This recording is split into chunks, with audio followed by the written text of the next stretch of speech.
Assalamualaikum warahmatullahi wabarakatuh. Innal hamdalillah nahmaduhu wa nasta'inuhu wa nastaghfiruh wa na'udzu billahi min shururi anfusina wa min sayyiati a'malina. May yahdihillahu fala mudilla lahu wa man yudlil fala hadiyalah. Wa asyhadu an la ilaha illallah wahdahu la syarikalah wa asyhadu anna Muhammadan abduhu wa rasuluh. Alhamdulillah, senantiasa kita panjatkan puja dan puji syukur kepada Allah Subhanahu wa Ta'ala atas nikmat iman dan Islam, nikmat taufik, hidayah dan inayah dari Allah Subhanahu wa Ta'ala, sehingga kita diberikan ilmu yang bermanfaat untuk mengenal manhaj yang hak, untuk mengenal manhaj yang benar, yang bersumber dari Al-Quran dan hadis-hadis Rasulullah Sallallahu Alaihi Wasallam, sesuai dengan apa yang dijalani dan dipahami oleh para salaf pendahulu kita yang soleh rahimahumullah ta'ala. Ada sebuah wasiat yang sering disampaikan oleh para salaf kepada para ulama-ulama di kalangan salaf pada saat itu, di kalangan para fuqaha, sebagaimana dikatakan oleh Abdullah bin Aun rahimahullah ta'ala. Beliau mengatakan bahwa para salaf saling mewasiati 3 hal. Yang pertama, man aslaha sariratahu aslahallahu alaniyatah. Barang siapa yang senantiasa memperbaiki hal-hal yang tersembunyi pada dirinya, niscaya Allah akan memperbaiki apa yang tampak pada dirinya. Wa man aslaha ma bainahu wa bainallah aslahallahu ma bainahu wa bainan nas. Dan barang siapa yang senantiasa memperbaiki hubungannya dengan Allah, niscaya Allah akan memperbaiki hubungannya dengan manusia. Wa man amila lil akhirati kafahullahu dunya. Dan barang siapa yang beramal untuk akhirat, niscaya Allah akan mencukupi dunianya. Kaum muslimin rahimakumullah, di dalam wasiat ini sungguh berarti.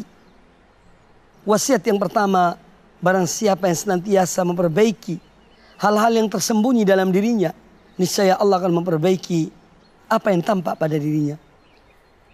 Ini merupakan wasiat agar kita senantiasa memperbaiki hati kita, niat-niat kita, keikhlasan kita dalam beramal, ketakwaan kita kepada Allah Subhanahu wa Ta'ala, maka Allah akan memperbaiki apa yang tampak pada diri kita.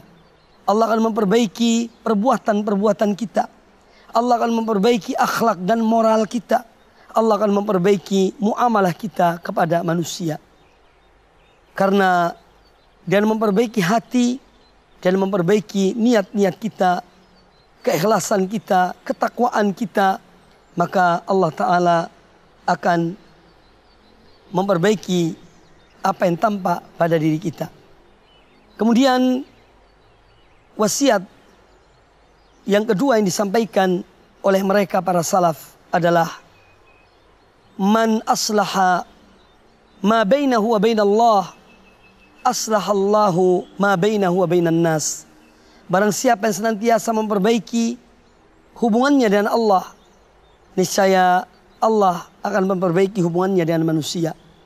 Karena orang yang memperbaiki hubungannya dengan Allah dengan meningkatkan ketakwaannya kepada Allah dan melaksanakan perintah-perintah Allah dan menjauhi larangan-larangan Allah, niscaya dia akan takut mendolimi manusia. Dia akan takut berbuat jelek kepada manusia karena dia yakin dan dia tahu bahwa Allah Maha mengetahui. Allah akan menghisapnya di hari kiamat kelak. Allah mencatat setiap perbuatannya. Maka dia akan berbuat baik kepada manusia dalam bermuamalah. Dia akan memberikan hak-hak mereka dan melakukan keadilan dalam kehidupannya, sehingga dia jauh dari berbuat kezaliman terhadap hamba-hamba Allah.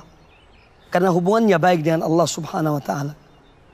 Oleh karena itu, apapun yang kita lihat dalam kehidupan manusia, dari kehidupan orang-orang yang selalu berbuat zalim, dan kezaliman kepada manusia, ini salah satu pertanda bahwa hubungannya dengan Allah adalah hubungan yang kurang baik. Karena dia tidak takut kepada Allah, apalagi kepada manusia, sehingga dia berbuat kezaliman kepada manusia dan mengambil hak-hak mereka, mendolimi mereka, berlaku tidak adil terhadap mereka, karena hubungannya dan Allah hubungan yang jelek. Kemudian wasiat yang ketiga yang disampaikan oleh para salaf rahimahumullah, yaitu man amila lil akhirati kafahullahu dunya. Barang siapa yang beramal untuk akhirat, maka Allah akan memberikan kecukupan padanya bagi dunianya. Orang yang hidup di dunia ini, dan terutama adalah orang-orang yang beriman, kehidupan mereka adalah untuk akhirat.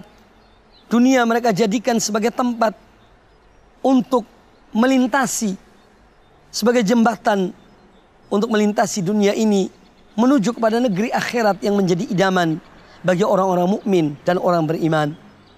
Maka dari itu bagi orang beriman, dunia adalah tempat beristirahat sejenak. Dunia sebagai mazra'atul akhirah, tempat untuk bercocok tanam yang hasilnya akan dipanen di akhirat kelak. Nah, orang yang demikian keadaannya, yang meyakini akan kehidupan akhirat yang kekal, yang mengharapkan rahmat dan kasih sayang Allah, mengharapkan cinta dan keridhaan Allah di akhirat kelak, maka mereka akan beramal untuk akhirat. Dunia ini sebagai tempat mereka lalui, yang akan mereka tinggalkan. Maka dari itu ibadah mereka, amal-amal kebaikan yang mereka lakukan, semuanya adalah dengan tujuan untuk mendapatkan akhirat yang gemilang. Nah, orang yang demikian keadaannya, Allah akan memberikan kecukupan kepadanya. Allah akan memberikan kekayaan dalam dirinya. Allah akan memberikan kepadanya dunia ini karena tujuannya adalah akhirat. Maka orang yang bertujuan akhirat, dunia akan terlampaui baginya. Tetapi orang yang tujuannya hanya dunia, maka dia tidak akan mendapatkan akhirat itu. Semoga Allah Ta'ala menjadikan kita di antara hamba-hambanya yang senantiasa menjadikan akhirat sebagai tujuan kita, akhirat sebagai idaman kita untuk mendapatkan cinta Allah, mendapatkan ridho Allah, dan mendapatkan apa-apa yang dijanjikan oleh Allah Subhanahu wa Ta'ala. Semoga wasiat-wasiat salaf yang kita dengar tadi menggugah hati kita untuk selalu meningkatkan iman kita, ketakwaan kita, keikhlasan kita kepada Allah Ta'ala. Demikian pula meningkatkan perbuatan baik dalam bermuamalah dengan manusia, dan agar kita benar-benar meresapi tentang kehidupan dunia yang hanya sementara ini dan tidak menjadikan dunia sebagai tujuan. Aqulu qouli hadza wallahu ta'ala a'lam.